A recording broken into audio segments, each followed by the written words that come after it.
యేసుక్రీస్తు పరిశుద్ధమైన నామానికి స్తుతి స్తోత్రాలు కలుగును గాక. ఈ వాక్యం వింటున్న ప్రతి ఒక్కరికి కూడా మన ప్రభువైన యేసుక్రీస్తు పేరిట వందనాలు తెలియజేస్తున్నాను. మరి దేవుని కృప చేత మరలా ఏదైనా వాక్యం ధ్యానం చేసుకోవడానికి ప్రభు మనకి ఇచ్చిన ఈ సమయాన్ని బట్టి యేసయ్యకు కృతజ్ఞతలు చెల్లిస్తున్నాను. దేవుని కృపలో ఫిబ్రవరి 14వ తారీఖు నుంచి ఈ లెంట్ మాసం ప్రారంభమవటం జరిగింది కనుక గడిచిన వారం అనగా పోయిన శనివారం ఈ యొక్క లెంట్ డేస్కు సంబంధించిన మొట్టమొదటి వర్తమానం అనేది ధ్యానం చేయటం జరిగింది. మరి ఆ వర్తమానం ద్వారా మీలో అనేకులు బలపరచబడ్డారని ప్రభునందు విశ్వాసం ఉంచి దేవుని స్తుతిస్తున్నాను. మరి అలాగే ఈ వాక్యాలు మీరు అందరూ క్రమంగా విని ప్రభువులో బలపడి ప్రభుని హత్తుకొని ప్రభు కోసం జీవించి ప్రభు రాజ్యానికి సిద్ధపడాలని ప్రేమపూర్వకంగా తెలియజేస్తా ఉన్నాను. మరి ఈ దినం రెండవ వర్తమానాన్ని ధ్యానం చేద్దాం. అపోస్తుల కార్యములు 1వ అధ్యాయము 3వ వాక్యం నుండి చదువుకున్నాం. ఆయన శ్రమపడిన తరువాత 40 దినముల వరకు వారికి అగపడుచు దేవుని రాజ్య విషయములను గూర్చి బోధించుచు అనేక ప్రమాణములను చూపి వారికి తను తాను సజీవునిగా కనపరుచుకొనెను. దేవుని యొక్క సంఘమా, దేవుని యొక్క బిడ్డలారా, యేసుక్రీస్తు ప్రభు వారు ఆయన పరిచర్య ప్రారంభించడానికి ముందుగా అనగా బాప్తిసం తీసుకున్న తరువాత పరిశుద్ధాత్మతో నింపబడి ఆయన ప్రేరేపించబడి అరణ్యంలోనికి వెళ్ళి 40 దినాలు ఉపవాసం ఉన్నట్లు మనం గడిచిన వారంలో ధ్యానం చేశాం. మరి ఈ లెంట్ మాసంలో ప్రతి ఒక్కరు కూడా 40 దినాలు ఉపవాస ప్రార్థనలు ఉంటా ఉన్నారు. మరి సంఘాల్లో 40 దినాలు ఉపవాస ప్రార్థనలు కూడా జరుగుతూ ఉన్నాయి. కనుక మరి పరిశుద్ధ గ్రంథంలో ఈ 40 దినాలలో దేవుని యొక్క కార్యాలు చూసిన వాళ్ళు ఆ 40 దినాల యొక్క విశిష్టత ప్రాముఖ్యతను మనం ధ్యానం చేసుకుందాం. యేసుక్రీస్తు ప్రభు వారి యొక్క జీవితంలో మనం చూసినట్లయితే మొట్టమొదటిగా ఆయన బాప్తిసం తీసుకున్న తర్వాత దేవాది దేవుడు, తండ్రి అయిన దేవుడు యేసయ్య జీవితంలో 40 దినాలు ప్రత్యేకించి మరి ఆయన ఉపవాస ప్రార్థనలో నడిపించారు. ఆ తర్వాత జరిగింది ఏంటంటే యేసయ్య ఆ ప్రార్థన ద్వారా ఆ 40 దినాలు ఆయన చేసిన ప్రార్థన ద్వారా ఎంతో గొప్ప పరిచర్య చేశారండి. దేవుని యొక్క ప్రణాళిక సంపూర్ణంగా నెరవేర్చారు. కలువరి సిలువలో మనందరి పాపాల కోసం మరణించి సమాధి చేయబడి 3వ దినాన పునరుద్ధానుడై మరణాన్ని గెలిచి లేచాడు. ఆ తర్వాత జరిగింది ఏంటంటే మరలా తండ్రి అయిన దేవుడు తన కుమారుడు మన ప్రభు అయిన యేసయ్య జీవితంలో మరలా 40 దినాలు ప్రత్యేకించి ఇచ్చాడండి. గమనించండి, 2 మార్లు యేసయ్య జీవితంలో ఈ 40 దినాల గురించి ప్రత్యేకంగా వివరించి పరిశుద్ధాత్మ దేవుడు ఈ పరిశుద్ధ గ్రంథంలో లిఖించారు. ప్రియమైన దేవుని బిడ్డలారా, మొట్టమొదటిసారి గమనించినట్లయితే యేసయ్య ఉపవాస ప్రార్థనలో తాను బలపరచబడి ఎంతో పరిచర్య జరిగించారు. ఈ 2వ మారు ఈ 40 దినాల్లో ఆయన ఎన్నో కార్యాలు చేశారు. ఈ 40 దినాలు ఆయన ఉపయోగించుకొని ఎంత గొప్ప దేవుని యొక్క కార్యం జరిగించారంటే ఊహలకు మించిన కార్యం జరిగించారు. అందుకే అంటాడు పౌలు గారు, మీరు సమయమును పోనీ యొక్క సద్వినియోగం చేసుకోండి, అజ్ఞానుల వలె కాక జ్ఞానుల వలె నడుచుకోండి. కనుక ప్రియులారా, యేసుక్రీస్తును నమ్ముకున్న మనందరి జీవితాల్లో ప్రభు ఇచ్చిన ఈ 40 దినాల ఉపవాస ప్రార్థనలో మనం ఆ దినాలను ఉపయోగించుకొని దేవుని ద్వారా గొప్ప కార్యాలు పొందుకోవాలి. దేవుని యొక్క బిడ్డలారా, యేసు ప్రభు వారి జీవితంలో మరలా అనుగ్రహించబడ అనగా పునరుద్ధానుడైన తర్వాత అనుగ్రహించబడ్డ ఆ 40 దినాల్లో ఆయన ఏం చేశారు, ఆ సమయాన్ని ఆయన ఎలా ఉపయోగించుకున్నారు, ఆ 40 దినాల ద్వారా మరి ఎవరెవరు ఏ యొక్క దీవెన ఆశీర్వాదాలు పొందారు అనే విషయాలన్నీ మనం ఈ దినం ధ్యానం చేసుకుందాం. ఒక 3 విషయాలు ఈరోజు మనం ధ్యానం చేద్దాం. ఏంటంటే మొట్టమొదటి విషయం గమనించినట్లయితే యేసుక్రీస్తు ప్రభు పునరుద్ధానుడైన తర్వాత ప్రియులారా 11 సార్లు తన బిడ్డలకు అనగా తన శిష్యులకు తనను విశ్వసించిన వారందరికీ అగుపించాడండి. 40 దినాల పాటు ఆయన సంచరించినట్లు చూస్తున్నాం. పునరుద్ధానుడైన తర్వాత 40 దినాలు పూర్తయిన తర్వాత ఆయన పరలోకానికి ఆరోహణమై వెళ్ళి తండ్రి కుడి పార్శ్వమున ఆసీనుడైనట్లు పరిశుద్ధ గ్రంథంలో చూస్తున్నాం. దేవుని యొక్క బిడ్డలారా, ఈ 40 దినాల్లో ఆయన పునరుద్ధానుడైన తర్వాత చేసిన మొట్టమొదటి పని ఏంటంటే శిష్యులను బలపరిచాడు. ప్రియులారా, ఏంటంటే యేసు ప్రభు వారు సిలువ మరణానికి అప్పగించబడి చనిపోయిన తర్వాత శిష్యులందరూ కలవరపడిపోయారు. ఆయన విశ్వసించిన బిడ్డలు కలవరపడిపోయారు. వాళ్ళు ఏమైపోయారంటే ఒక దశలో ఆ మేడగదులు దాక్కున్న స్థితిలోకి వెళ్ళిపోయారు. భయపడిపోయారు యూదులకి. ఆనాడు ఉన్నటువంటి సమాజ పెద్దలకి, శాస్త్రులు, పరిచయులు, ప్రధాన యాజకులు అందరికీ వాళ్ళు భయపడిపోయి దాక్కున్నారు, కలవరపడిపోయారు. ఒక దశలో ఏమైందంటే పరిచర్యను సైతం వదిలిపెట్టేసి మరలా తిరిగి వాళ్ళ యొక్క వెనకటి స్థితికి వెళ్ళినట్లు మనం చూస్తూ ఉన్నాం. పేతురు గారు అయితే మరి ముమ్మారు అబద్ధం ఆడారు. ఆయన ఎంతో విలపించి ప్రార్థించారు. ఆ తర్వాత ఏమైందంటే మిగిలిన శిష్యులతో చెప్తా ఉన్నారు. ఏమని చెప్తున్నారు? నేను మరలా చేపలు పట్టుకోవడానికి వెళ్తున్నాను, మరి మీరు కూడా వస్తారన్నప్పుడు మరి కొంతమంది శిష్యులు వెళ్ళినట్లు చూస్తూ ఉన్నాం. దేవుని యొక్క బిడ్డలారా, ఆనాడు శిష్యుల పరిస్థితి చూస్తే ప్రభువారు మరణించిన తర్వాత వెనుదిరిగిపోయారండి, బలహీనులైపోయారు, అవిశ్వాసులైపోయారు. వాళ్ళ స్థితి ఎందుకో, వాళ్ళ ఆత్మీయత స్థితి మరి పోగొట్టుకుంటూ ఉన్నట్లు మనం బైబిల్లో గమనిస్తూ ఉన్నాం. అయితే పునరుద్ధానుడైన యేసు ప్రభు వారు వాళ్ళకి 40 దినాలాగా పడుచు వాళ్ళని ఏం చేశారో తెలుసా? వెనుదిరిగిన వాళ్ళ మీద ప్రభు కోపగించలేదు.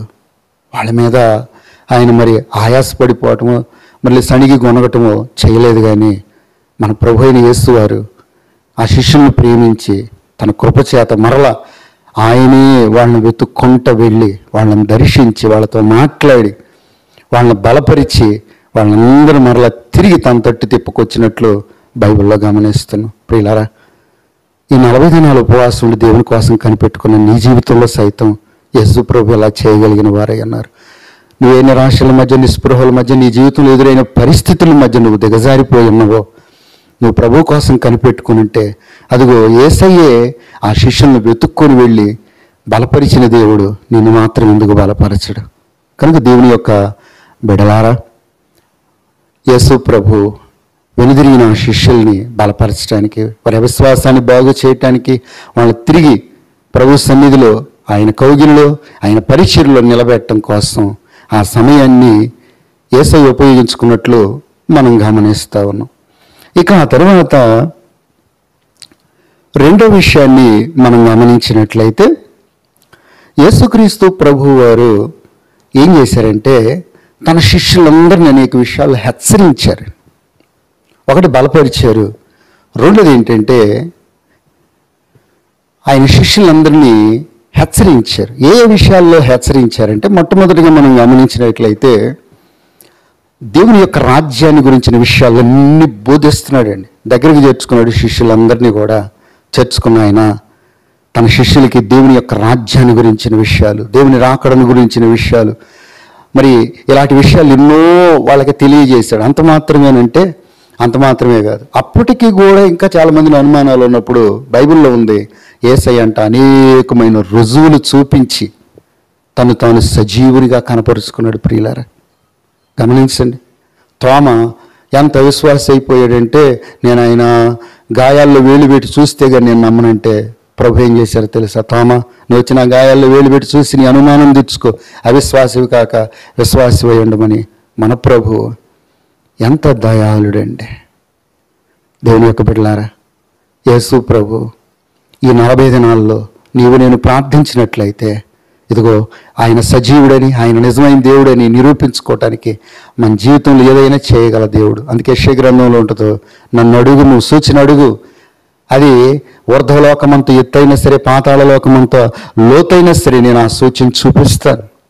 ప్రియులారా, యేసు ప్రభు తన శిష్యుల్ని ఎంత బలపరిచారో ఒకసారి ఆలోచన చేద్దాం. ఎన్నో విషయాలు హెచ్చరించారండి. ఇంకా మనం చూసినట్లయితే యేసయ్య అంటారు, మీరు పరిచర్య చేయాలి నేను వెళ్ళిపోయిన తర్వాత.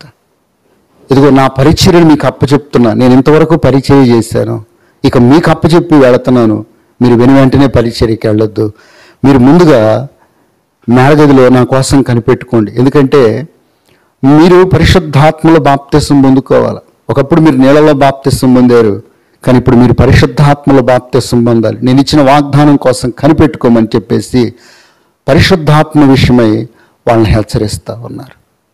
దేవుని యొక్క సంఘమా, ఈ 40 దినాల ఉపవాస ప్రార్థనలో నీవు నేను కూడా పరిశుద్ధాత్మ కోసం కనిపెట్టుకొని ప్రార్థించాలని యేసయ్య హెచ్చరిస్తూ ఉన్నాడు. దేనికోసం నువ్వు కనిపెట్టుకున్నావు? దేవుని ఆత్మచేత నింపబడు. నీ జీవితంలో దేవుడు ఉన్నతమైన అద్భుతాలు చేయటానికి నువ్వు అవకాశం ఇచ్చిన వ్యక్తి అవుతావు. ఎందుకంటే కృపకు మూలముగా ఆత్మని హెబ్రీలకు రాసిన పత్రికలో ఉంది. నువ్వు పరిశుద్ధాత్మను పొందుకుంటే దేవుని కృప నీ మీద సమృద్ధిగా కుమ్మరించబడుతుంది. ఆ తర్వాత యేసు ప్రభు శిష్యులు ఏం చేస్తూ ఉన్నారంటే ఒక మాట అడుగుతున్నారు. వాళ్ళకు అనుమానం వచ్చిందయ్యా, మనం వెళ్ళిపోతా ఉన్నాం, ఇశ్రాయేలులకు మరలా రాజ్యం ఇస్తావా అంటే దీని అర్థం ఏంటి? అప్పటికి రోమీలు వాళ్ళు పరిపాలిస్తున్నారు. ప్రభు నువ్వు రోమా పరిపాలన తీసేసి మరలా ఇశ్రాయేలులే పరిపాలించి రాజ్యాన్ని స్థాపించేటట్లు చేస్తావంటే అప్పుడు యేసయ్య అంటారు, ఇవన్నీ మీరు అడగాల్సిన అవసరం లేదు. ఎందుకంటే కాలముల సమయంలో తండ్రి తన స్వాధీనంలో ఉంచుకున్నాడు. మీరు పరిశుద్ధాత్మతో నింపబడండి. మీరు యెరూషలేములో యోదయ సమరయ భూదిగంతాల వరకు నాకు సాక్షులై ఉంటారని మరొక మాట హెచ్చరించాడు. దీని అర్థం ఏంటో తెలుసా ప్రియులారా?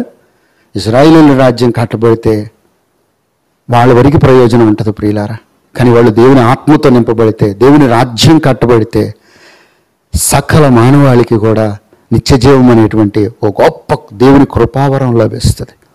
కనుక ఈ శిష్యులేమో ఇశ్రాయేలు రాజ్యం కట్టబడాలని ఆశపడుతుంటే యేసయ్య మాత్రం దేవుని రాజ్యం కట్టబడి నశించిపోతున్న ప్రజలందరూ దేవుని రాజ్యంలో చేర్చబడి వాళ్ళు పరలోక రాజ్యానికి వారసులు కావాలన్న ఆయన ఆలోచన ఎంత గొప్పది ప్రియులారా.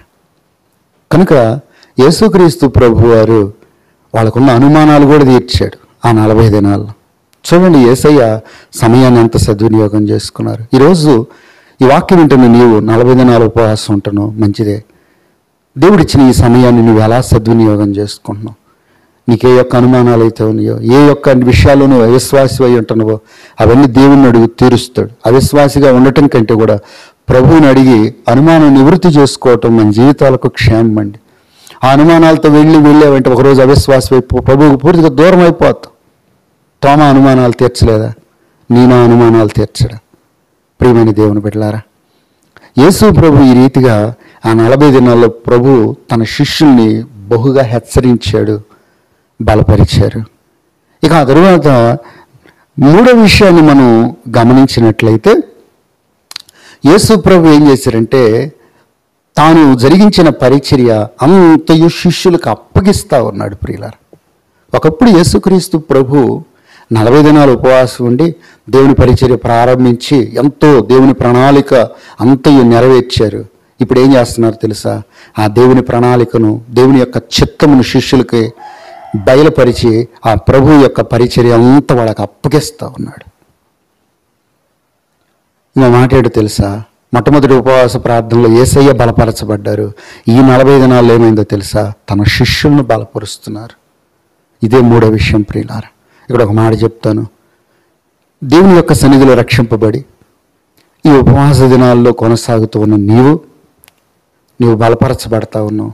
మరి నీతో పాటు ఇతరులను నువ్వు ప్రభువులో బలపరచాలి. మరి నీకంటే బలహీనమైనటువంటి వ్యక్తులు ఎంతో ఉండుండొచ్చు, సహోదర సహోదరులు. అయితే ఒక విషయం, నువ్వేం చేయాలంటే ఉపవాస ప్రార్థనలు 40 దినాలు ఉపయోగించుకొని నీ తోటి వారిని బలపరచు. ఎందుకంటే వాళ్ళు ఆత్మీయంగా బలహీనులై ఉండొచ్చు. ఈ వాక్యం ధ్యానం చేసేటప్పుడు నాకు ఒక విషయం ఎందుకో ప్రభు నా మదిలోనికి తీసుకొచ్చారు. నేను ఒక సేవకునిగా పరిచర్య చేస్తున్నాను. మరి ఆయన నా హృదయంలో పెట్టిన ఆలోచన ఏంటంటే మరి అనేక మందిని సేవ కొరకు బలపరచవచ్చు కదా, అనేక మందిని సేవ కొరకు ప్రోత్సహించవచ్చు కదా అనేటువంటి ఆలోచన నా ప్రభు ఎందుకో నా మదిలో పెడతా ఉన్నాడు. నాకు అదే ఆశ కలుగుతుంది. ప్రభు సన్నిధిలో 40 దినాల ఉపవాసం నేను బలపడుతున్నాను. మరి నాతో పాటు నా సహోదరులను ఎందుకు బలపరచట్లేదు? యేసయ్య పేతురుతో అంటాడు, పేతురు నీవు బలపడిన తర్వాత నీ సహోదరులను బలపరచు. యేసయ్య అదే చేశారు కదా ప్రియులారా. మొట్టమొదటి 40 దినాల ప్రార్థనలు ఆయన బలపడి ప్రభు పరిచర్య చేశారు. ఇప్పుడు తండ్రి ఇచ్చిన మరొక 40 దినాలను ఉపయోగించుకొని తన యొక్క శిష్యుల్ని, తన సహోదరులను బలపరుస్తున్నాడు ప్రభు పరిచర్య కోసం. ఈరోజు యేసయ్య సన్నిధిలో ఈ 40 దినాల ఉపవాస ప్రార్థనలో కొనసాగుతున్న మనం ఇదిగో ప్రభువు వలె సమయాన్ని ఇంత చక్కగా సద్వినియోగం చేసుకుందాం ప్రియులారా. ఎక్కడ అజ్ఞానుల వలె మనం నష్టపరుచుకొని నాశనం చేసుకోకూడదు సమయం. ఎందుకంటే సమయం చాలా విలువైంది ప్రియులారా. ఈ దినం దేవుని వాక్యం వింటున్న మనం ప్రభు ఇచ్చిన ఈ 40 దినాల ఉపవాస ప్రార్థనలు ఇదిగో ప్రభు రెండవ మారు ఎలాగైతే ఆ దినాలను ఉపయోగించారో మనం కూడా అలాగే ఉపయోగిద్దాం. ప్రభు యొక్క సన్నిధిలో దేవుని యొక్క ఉన్నతమైన కార్యాలు పొందుకొని అనేకులు కూడా ఈ ఉపవాస ప్రార్థనలు మేలుకరంగా మారేటట్లు ప్రార్థిద్దాం. దేవుడి మాటలన్నీ మనలో ఫలభరితంగా మార్చునుగాక. ఆమేన్. ప్రార్థన చేసుకుని అందరం కళ్ళు మూసుకొని ప్రార్థనలు ఏకీపిద్దాం. కృపా సత్య సంపూర్ణుడైన నా యేసయ్య, పరిశుద్ధుడే వందనాలయ్య. ఈ యొక్క నాయన లెంట్ మాసంలో ప్రభువా, ఈ శిలువ ధ్యానాల కూడికలలో ప్రభువా మీరు అనుగ్రహించిన ఈ రెండవ వర్తమానానికి స్తోత్రాలు అయ్యా. ఇదిగో మీరు నాయన బాప్తిసం తీసుకున్న తరువాత పరిశుద్ధాత్మ ప్రేరేపణతోటి ప్రభువా 40 దినములు ప్రభు అరణ్యంలో ఉపవాసం నుండి అపవాది చేత శోధింపబడుతూ అయ్యా మీరు చేసిన ఉపవాస ప్రార్థన గుర్తుగా, మీరు జయ జీవితాన్ని పొందిన ఉపవాస ప్రార్థన గుర్తుగా మీ అడుగుజాడల్లో ప్రభువా మేమందరం ఈ లెంట్ మాసంలో నడుస్తూ ఉండగా ప్రభు మమ్మల్ని కూడా ఆశీర్వదించండి. ప్రభువా మొట్టమొదటి వర్తమానంలో అయ్యా మీరు ఉపయోగించుకున్న ఆ మొదటి 40 దినాల శ్రేష్టతను గురించి మాట్లాడారు. అలాగే ప్రభు ఈ రెండో వర్తమానంలో తండ్రి మీరు పరిచర్య జరిగించి మా కోసం కలువరిలో అప్పగించబడి పునరుద్ధానుడు అయిన తరువాత మరలా తండ్రి మీ జీవితంలో అనుగ్రహించిన 40 దినాల ప్రత్యేక సమయాన్ని ఎలా వినియోగించారో మాతో మాట్లాడారు. కనుక ప్రభు మేము కూడా మీ కృపలో ఆ దిశగా నడుచుకోవడానికి సహాయం చేయండి. ఈ వాక్యం మా అందరిలో ఫలభరితంగా మార్చండి ప్రభువా. ఈ 40 దినాలు లెంట్ డేస్ ప్రభువా మాకును మా కుటుంబాలకు సంఘాలకు అనేకులను బలపరచుటకు ఉపయోగించేటట్లు మాకు సహాయం చేయండి. ఈ వర్తమానం వింటున్న ప్రతి వారి హృదయాలను మీరు తాకి ఉన్నతమైన కార్యాలు చేయమని, మీ చిత్తం నెరవేర్చి మీరు మాత్రమే మహిమా ఘనత ప్రభావాలు పొందమని యేసయ్య పేరట వేడుకొని ప్రార్థించుచున్నాము తండ్రి.